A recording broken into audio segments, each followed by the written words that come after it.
And that was 78 to roughly 93 is when you opened up the first Sport Clips. Yeah, in 91, another franchisee and I bought Command Performance. Yep. And we did a lot of work because it was in the ditch when we got it. And we got it up, and then we said, this is a lot of work running beauty salons. And nobody was paying any attention to the men and boys market back then. Mm-hmm. And so we we started Sport Clips in 93 and said, doggone, this is easy compared to running a beauty salon. So we sold off the salons and focused on the Sport Clips. Guys aren't as picky.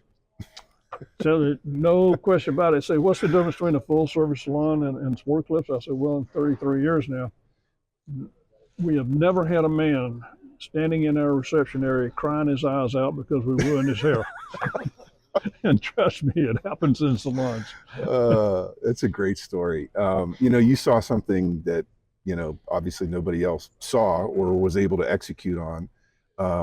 When I was growing up in the 70s and 80s, going to these two Italian immigrants ran a little barber shop down the street, and that's where we went. From Pittsburgh East, there were a lot of Italian barbershops. Yeah, and then those things just dried up.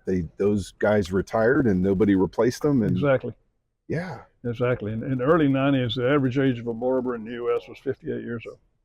Wow. And so as those barbers died or retired, men had to go to salons or family haircutters. And back in those days, it was real common to see a sign in the window of a beauty salon saying men welcome or unisex. And even though we may have been welcome, it wasn't a great experience. I didn't enjoy getting my hair cut in my own salon. Right.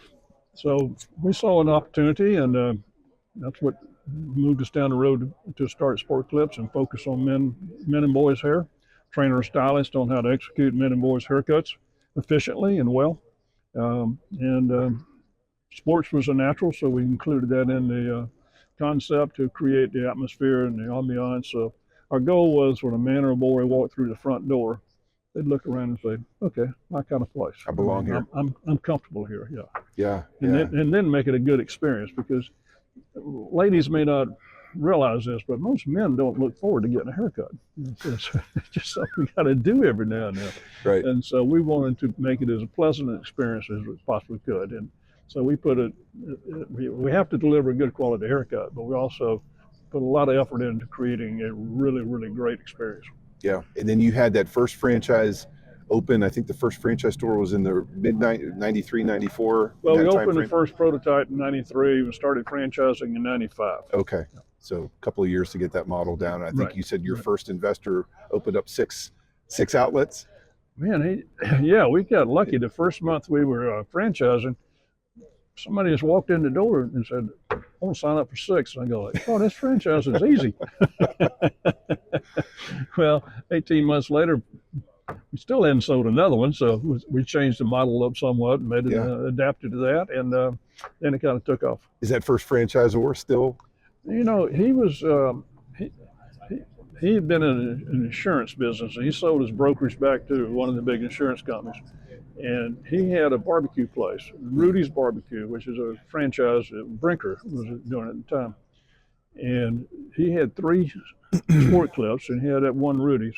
He came to me and said, Gordon, I really like Sport Clips. I really enjoy it, and they're doing well. So I'm making so much money over here in this barbecue place. So I need to open another one. So I need some capital. Would you buy these 3 back from me? And I did. But those 3 are still open and doing well. And he now, at the time he lived in Austin. Now he lives not far from me in Georgetown, and we're still good friends. That's fantastic.